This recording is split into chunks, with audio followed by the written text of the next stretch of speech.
Hello everybody! In this video tutorial we will look at the HTTP access logs and how you may turn them on and off.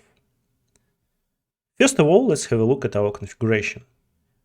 Access logs located under the HTTP configuration key and has two values, false or true. So first of all, let's have a look at our logs without access logs turned on. To do that, let's start our RoadRunner instance with our configuration and make a simple request. As you can see here, we have pretty much all information regarding to the HTTP request needed to general user. For example, we can see status, method, URI, and so on.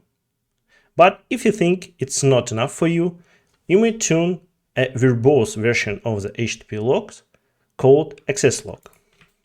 Let's do this.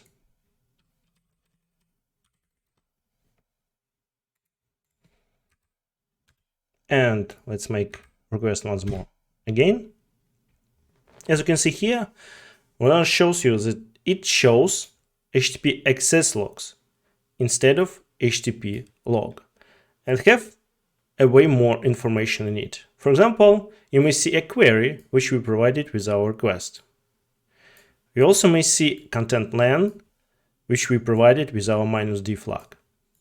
We can also see information from the previous log, from the HTTP log, like read byte, bytes, write bytes, and so on. So that's it for today. Thanks for watching and stay tuned for more videos. Bye bye.